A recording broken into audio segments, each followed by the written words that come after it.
Bati a cabeça, e agora? Ai meu Deus, será que vai morrer? Se acalme, se acalme. Seja bem-vindo ao Descomplica Enfermagem, o canal de enfermagem que mais cresce no país. Eu sou o professor Alisson Mendes e estarei com você nessa aula, nesse vídeo que vai te explicar os passos essenciais para quem bateu a cabeça. Sou enfermeiro de formação e emergencista como especialista com residência em urgência e emergência. E é por essa razão que hoje eu estou aqui para compartilhar um pouco da minha experiência, da minha vivência, atendendo pacientes vítimas de traumatismo crânioencefálico ou TCE. Trauma de cabeça, em resumo, é o tema dessa nossa aula. E se você ainda não é inscrito no nosso canal, por favor, faz agora essa tarefinha que eu vou te agradecer demais, explicando o que é que você vai fazer caso você ou o teu doente batam a cabeça. Então, clica já no curtir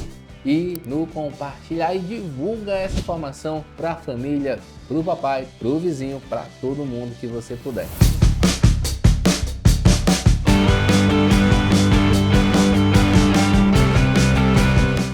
É importante destacar que o traumatismo de cabeça, o trauma de cabeça, ele é dividido em três possibilidades. A nível de gravidade, nós falamos que o paciente pode ter tido um trauma leve, moderado e grave. Em meados de 1980, um time de especialistas montou uma escala que é conhecida mundialmente como escala de coma de Glasgow. E essa escala, de maneira particular, ainda hoje é uma das nossas grandes referências na avaliação neurológica. É importante destacar também que nós dividimos o trauma de cabeça em trauma primário e trauma secundário. Muito provavelmente você já deva ter escutado alguém ter falado assim: olha, fulaninho, o Joãozinho, o Juninho bateu a cabeça, não deixa o Juninho dormir. Gente, preste a sua atenção. Por que que a gente tem essa preocupação em relação de não permitir com que o doente venha dormir logo em seguida que ele bateu a cabeça? Obviamente, se a pessoa entrar em sono profundo, a gente não tem como avaliar o nível neurológico dessa vítima, porque ela vai estar apagada, vai estar desmaiada ali, vai estar na condição de sonolência.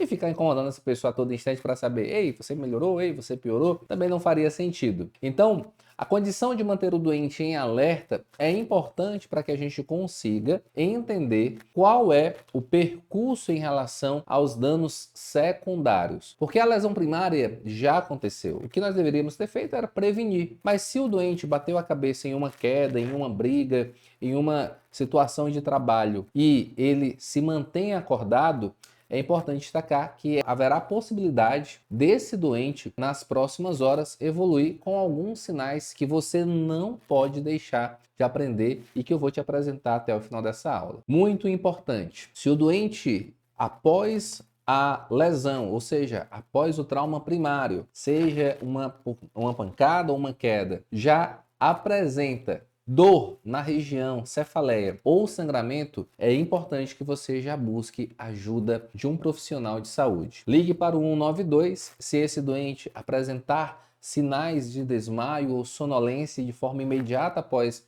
a lesão, ou para o corpo de bombeiros, se houver necessidade de tirar esse doente de um espaço que o SAMU talvez não conseguiria, seja um poço ou uma cachoeira ou dentro de um carro que capotou. É importante destacar que o trauma de cabeça, ele por vezes pode ser muito distrativo, principalmente se houver lesão, corte, isso mesmo. Quando a pessoa corta o couro cabeludo, a nossa cabeça ela é muito vascularizada devido à presença do cérebro, o órgão mais importante do nosso corpo, junto com o coração. Então, o cérebro no nosso crânio, ele necessita de um aporte de oxigênio e de sangue gigantesco. Por isso, um pequeno corte, superficial às vezes até, sangra bastante, porque é comum, é convencional do couro cabeludo, do tecido da face, serem muito vascularizados. Por essa razão, já tenha cuidado e atenção. Não se distrai em relação a pequenas lesões que podem estar ali apresentando uma dinâmica de sangramento ativa. A compressão direta sobre esse local, sobre essa área, será a nossa primeira ação em relação ao controle imediato de hemorragia. É possível que comece a sair sangue tanto do ouvido quanto do nariz, ou mesmo a presença de um líquido, ok? Independente se está saindo sangue ou líquido, a gente precisa entender que esse é um sinal clássico de uma lesão grave. Esse paciente ele pode ter tido até uma fratura altura da base do crânio. E por isso, esse paciente ele já se determina como um doente potencialmente grave, potencialmente crítico e já deve ser transportado de maneira imediata para o hospital. Agora, se a pessoa bateu a cabeça, não tem nenhum sangramento do lado de nenhum dos ouvidos e nem do nariz, e ela permanece consciente, orientada, não perdeu a memória ou não chegou a desmaiar, e esse indivíduo consegue obedecer a ordens simples, lembra de tudo, consegue conversar com clareza, com tranquilidade e olha sempre diretamente para você, nós determinamos que esse paciente é vítima de um TCE leve. É importante que você possa conduzir esse paciente a uma unidade de saúde, visto características de risco em relação à dinâmica do trauma. Imagina um martelo cair do 5º andar na cabeça de um colaborador. Ainda que você não esteja vendo ali naquela cabeça do operário uma lesão, um galo, porque ele estava de capacete, a dinâmica em relação ao cérebro pode ter gerado algum trauma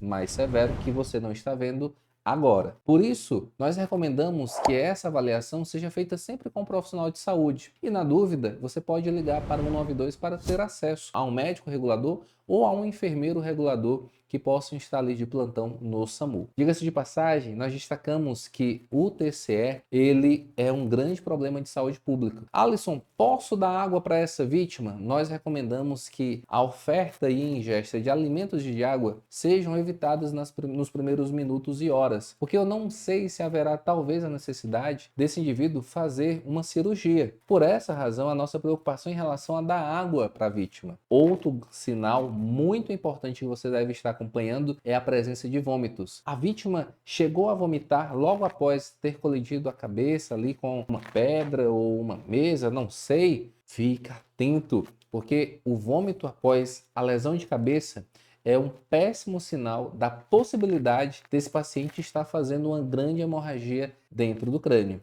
A perda de visão visual em um dos campos de visão também pode sinalizar a presença de uma hemorragia. Então, o quadro de sonolência, perda de sangue do ouvido ou do nariz, vômitos, dificuldade na fala, alteração em relação à sua posição, ou seja, um paciente que não consegue se equilibrar, são sinais clássicos de um doente que sofreu um trauma de cabeça. A procura de um serviço especializado, seja para atender na rua, ou seja para que você busque por meios próprios assistência, é recomendada, porque nós não sabemos sempre como é que a dinâmica de resposta do paciente será diante de um trauma de cabeça. Lembre sempre que grandes hospitais, hospitais de maior complexidade, foram feitos para esse tipo de situação. Então, se você entende que o teu paciente sofreu uma lesão não tão grave, talvez procurar um posto de saúde ou uma UPA já seja uma solução importante para que você receba orientações dos profissionais que lá estão de serviço. Contudo, não esqueça, evitar o trauma é a melhor solução para que a gente possa diminuir o índice